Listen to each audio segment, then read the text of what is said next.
What's up, everyone? Welcome to this day in Philly sports history for March 21st, 2024. I'm your host, Jim Montgomery. Happy March Madness to everyone out there who celebrates, and we all celebrate March Madness. At some point or another, you have filled out a bracket. You probably filled one out for this year. I filled out my bracket. We did the ones with the kids. I think my wife and I are in the big pool together. We each did our own brackets, but we did a family one. And I think I'm going to actually just take the kids and mesh the best picks from both of them. I had one who went chalky, the other who was like, I'm picking the upsets. So it's a lot of fun. And ultimately, this is one of my favorite times of the year. You have March Madness, Major League Baseball opening day right around the corner, gearing up for NHL, NBA playoffs. The Masters is coming up, the NFL draft and free agency. The weather's getting nice, although you wouldn't have known it by walking outside this morning. It was downright cold. It wasn't even chilly. It was cold this morning at 4:30 on my walk. But spring is right around the corner, they keep saying. So hopefully we're there. We have a big show today. A lot of March Madness stuff. Before we start off with a recap of yesterday's question of the day, I do have few big things to announce, a couple of housekeeping things to take care of first. Let's get to it. First, as you know, I always try to strive to make sure that all of my facts and stats and things like that are as accurate as possible. Sometimes, I do a ton of research to prep, but sometimes things come up on the spur of the moment. And yesterday was one of those. I want to make sure I give you the two things that I said that I got wrong. I said Tiger Woods when we were talking about Helen Siegel Wilson, the Philly amateur golf legend with over 300 wins. I said by comparison, Tiger Woods on the professional level, obviously different levels, had 81 when in fact he had 82. So I was close, but 82 wins for Tiger on the PGA Tour. Spring actually started Tuesday night, so I was off by a day. Again, I think it was the cold weather that really got me all messed up. And finally, the Clashing Conferences podcast. Check out my boys. The new basketball pod dropped last night. I didn't get a chance to listen to it yet, but they're doing a good job over there. So check out the Clashing Conferences podcast wherever you get your podcasts. All right, so the Phillies preview is up and posted, but it might not be where you expect it. I've decided, and I announced this on the Phillies preview yesterday when I recorded it, in an effort to sort of streamline things, make things easier for myself, and ultimately help to grow the brand, I've decided to retire Back to the Future. And Back to the Future was my first podcast, helped morph into this day in Philly sports history. But over the course of the past 6 months or so, probably even earlier than that, maybe 8 months, I've noticed that there was a lot of overlap on the content, and then I was holding back content from one podcast because I wanted it for the other, and it just wasn't able to maximize what I needed to do. So I started to do, you noticed the end of last year, I did Back to the Future every other week. This podcast has started to get a little bit longer to where we are now. And basically, like I said, the content was the same. And it just, like I said, morphed into this. And I felt it was time to really retire it. And to be completely honest, too, it was a lot to work full time, have 2 kids, be present with them, with my wife, be present with friends, and just I wasn't able to put 100% into anything, let alone one thing. So by having the singular focus, I've been toying with different things throughout the past 3 or 4 months on this podcast. If you notice, sometimes the formatting's changed, or sometimes topics and things like that. That was all done by design.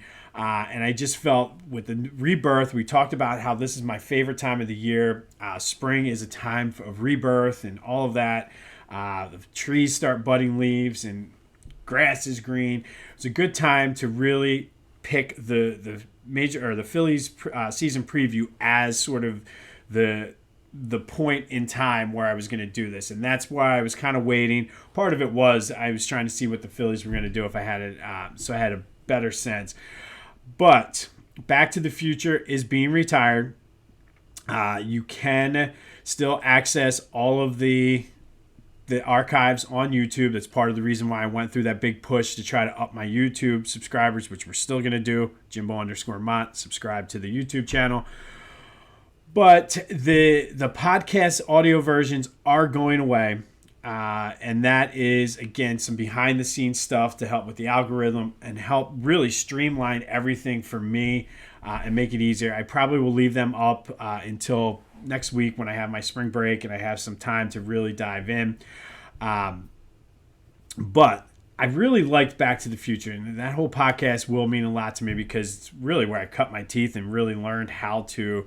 And some of you would still argue that I still don't know what I'm doing. I might argue that sometimes, but I love the name and the concept and idea of that, and that's why some of the ideas have been morphing into here. But the name, and you notice I came out with the voice and text line. Well, we are going to keep the name, and starting today, the voice and text line is now the Back to the Future voice and text line, 267-495-8531. So we still have the Back to the Future with a PH. We still have the voice and text line, and we're hitting the ground running. The spring and summer, we're hopefully going to grow this thing like no other. Some coming attractions I have for the month of April. We're going to do some unfinished business, and we're going to take a look at some teams that had championship aspirations that did not get there. If you watch the NFL Network, they have the show. They have missing rings or some lost rings. Kind of the similar concept of that, but just I like the unfinished business because some of those teams just never finished the deal. And then coming this summer, stay tuned. We are going to have the Ultimate Philly Sports Nickname Tournament. Still working on details. The selection committee is in the war room coming through and picking out the nicknames. So stay tuned for that coming later this spring, early summer. But all of that, the Phillies preview is up underneath the This Day in Philly Sports History. So if you were a subscriber of both, you just need to worry about This Day in Philly Sports History. I've been telling you this for months now. Subscribe to the YouTube channel, and that gets you where you need to be. Everything's there. So Back to the Future is no more. It's all This Day in Philly Sports History. That is now the brand. If you're watching on YouTube, you're probably noticing the little Back to the Future logo in the corner, probably right about there. So all of this, I'm excited. I think we have some good things coming, and the future is going to be bright. Ready to really put my efforts and energy into this, where now everything I have, like the ideas are for my podcast, This Day in Philly Sports History, and I don't have to worry about what I'm going to share here or there. And hopefully that will translate into a better product for you guys as well. I also plan on, if everything goes right, doing some rearranging in my office/studio where the lighting's going to be better and things like that. So just stay tuned. Lots of changes, but all changes for the better. As always, though, thank you for your support. I couldn't have done it or couldn't do it without you.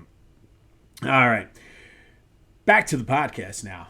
So yesterday I asked you which of John Chaney's unexpected Elite Eight teams was the best. And the 99 team, the 93 team, and the 2001 team all tied with 33% of the vote. Hard to argue any of them. I am particularly biased toward the 99 team just because that I felt that was the team with Pepe Sanchez, and they were growing. They were the 6th seed, and they just ran into that buzzsaw that was Duke at that time. And really, the all-time, speaking of unfinished business, that the 2000 or the 99-2000 team, the team that was the 2 seed, should have gone to the Final Four. So that was like the team, the 99 team was that team growing into it. The 01 team was unexpected. It was my senior year. They shouldn't even have made the tournament. So that was a fun one too. And of course, 93, I told you, it really scarred me for life. But thank you, as always, for participating in the question of the day on the Back to the Future voice and text line. 267-495-8531. Get you in. And there will be a question of the day later today. All right. The Sixers. Ugh. I'm telling you, the West Coast just, it sucks. I They currently now are tied with the Heat for the 7th seed. Technically, that means the Sixers are the 8th seed because the Heat have the tiebreaker over them. But it was 115-102. They couldn't stop KD. They hung tough, but Maxey couldn't hit the broadside of a barn. Ended up with 6 points, and not a good start for this road trip. But I said if they can go 2-2, and we'll be all right. So 3 more games left. Hopefully they can salvage 2 of 3. And I know the big thing, and I don't know if this was started nationally, if this was something that was leaked or what's going on with this, but the big story was Paul George and whether the Sixers should sign him to a max contract. And they're already kind of looking forward to next year, so we'll see how it goes. But I said 2 of 3 or 2 of 4, so we can still salvage this road trip. But if they don't win 2 of 4, it's not a good thing for the Sixers. Flyers with a huge game in Carolina tonight against the Hurricane as they're trying to get those precious points. And at this point, all points matter. So if they can get in with an overtime loss, we will take it. But Phillies got bombed yesterday by the Orioles. Yes, it was spring training, but I think the concerning part was Tijuan Walker was not good. And I mentioned, if you listen to the Phillies preview, I do a little thing on Tijuan Walker, and gave up 7 earned runs and 3 homers. Just was not sharp. I don't know if it was, I didn't watch it, so I don't know if it was part because his conditioning from the injury, if it was him trying different things out or what.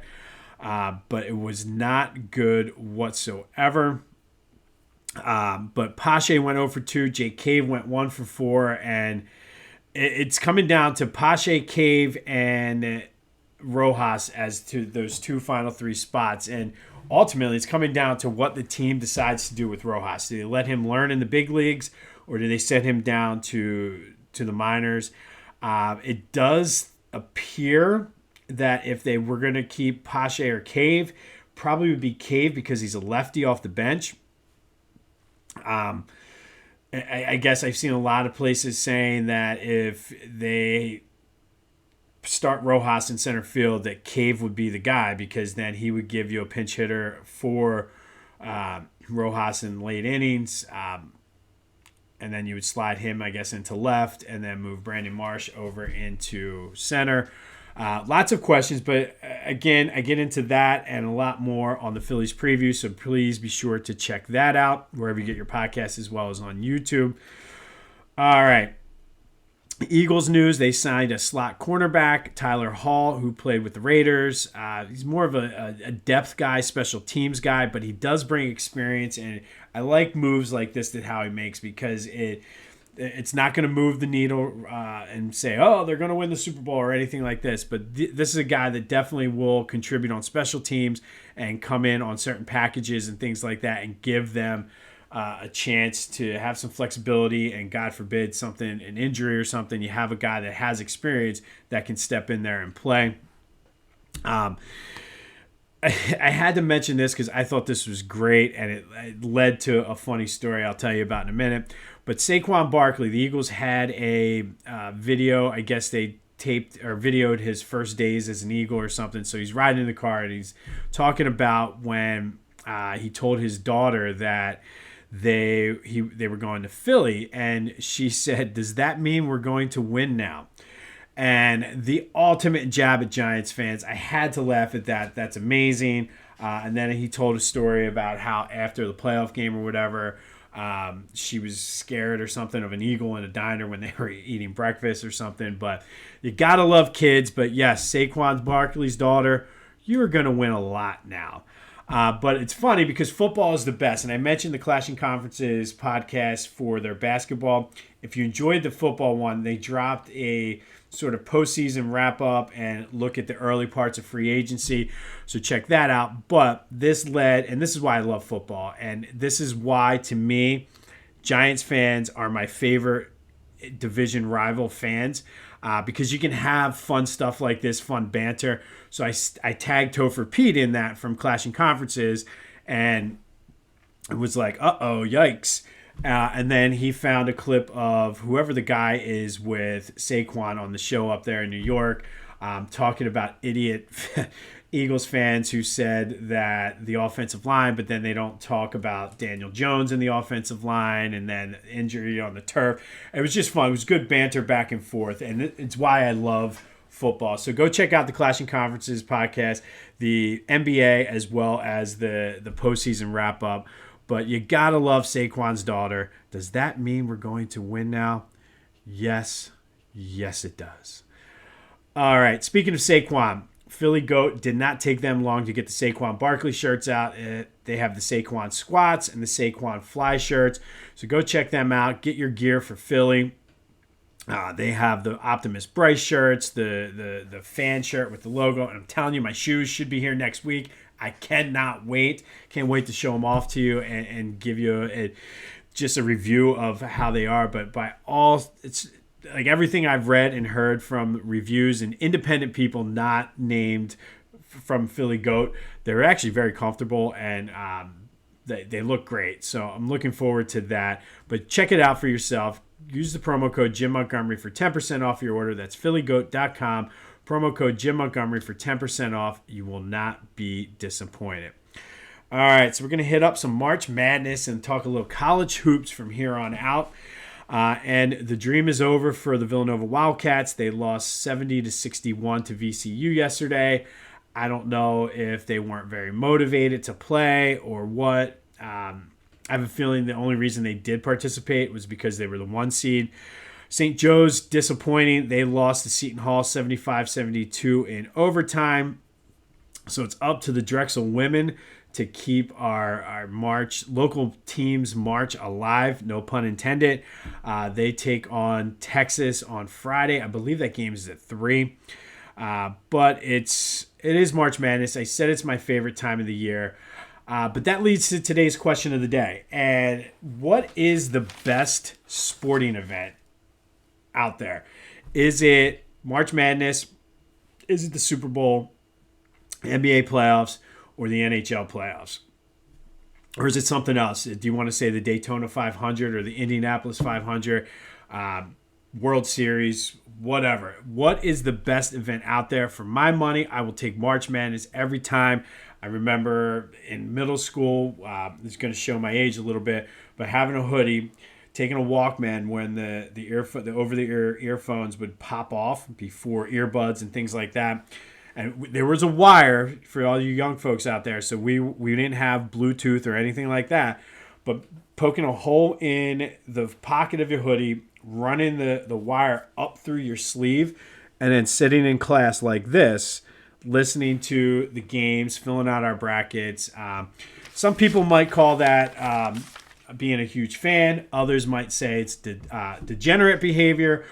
But whatever you want to call it, that to me, March Madness is the best. But let me know what you think. Get through on the Back to the Future voice and text line, 267-495-8531. Get you in. What is the best sporting event of anything out there?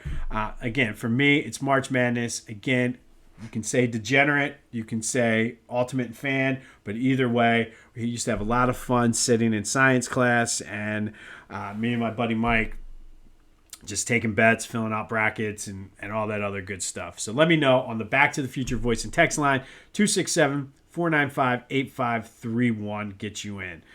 All right, today we are going to go back to 1958 and continue with our March Madness flow. On this day, the Temple Owls lost to the Kentucky Wildcats 61-60 in the Final Four. Yes, Philly was the mecca of college hoops back in the 50s between LaSalle and Temple. Guy Rodgers had 22 points for the Owls. Mel Brodsky had 14 rebounds. They actually were tied at halftime, and this was a legendary. Kentucky was good back in the day, but it was not enough there in the Final Four. They would go on the next day. They didn't even have a day off. They went the very next day and beat Kansas State for their third place finish in 3 years. So the Owls went to the Final Four in 56. They went to the Final Four in 58. They ended up finishing the 58-year season 27-3, ranked number 5 in the AP poll which was their highest ranking until that 88 John Chaney team got to number 1. They were coached by Hall of Fame and legend Harry Litwack. That season, earlier that season, I should say, they played Kentucky again down in Kentucky, and it was a triple overtime thriller that Kentucky won. So that season they went 27-3. 2 of the losses were to Kentucky. So if it wasn't for Kentucky, who knows? Maybe the Owls would have been national champions.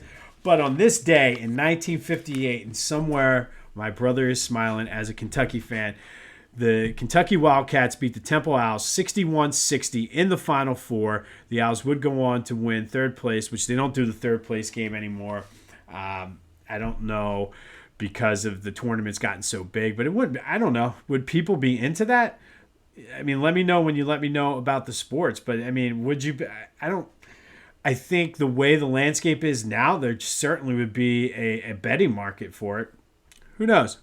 Should they go back to a third place game? But the Owls, their second third place finish in 2 years. But on this day, they lost to Kentucky 61-60 in the Final Four. And then finally today, our Philly Sports Women's History Month spotlight is Valerie Still, Camden native and basketball legend. She went to high school at Cherry Hill East, and from there she went to the aforementioned University of Kentucky and was a star from the absolute start. After 4 years, she graduated with 2,763 points and 1,525 rebounds, both of which are Kentucky records for basketball, not women's basketball, basketball. So think about all of the legendary players that went through Kentucky. Nobody, any gender, has had more points or rebounds than Valerie Still. She was the 1982 SEC MVP.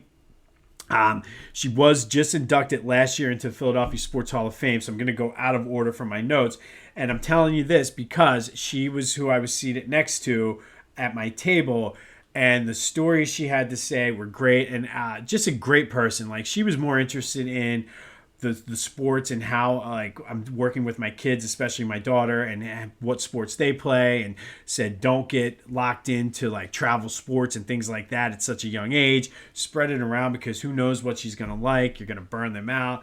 But the one thing she said that I have to mention, which is hilarious, because everybody knows that Coach Calipari, the local Philly tie there, is John Chaney threatened to kill him.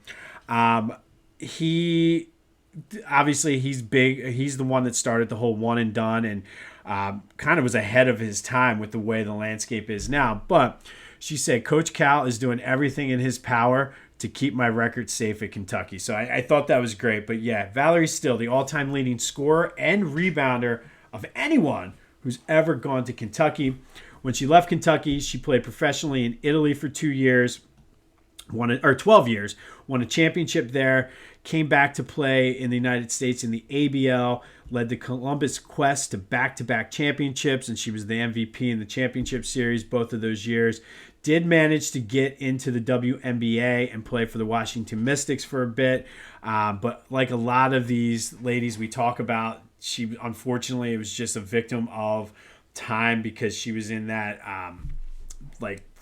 it's like college basketball. Women's college basketball was great from like the mid 70s to like the mid 80s.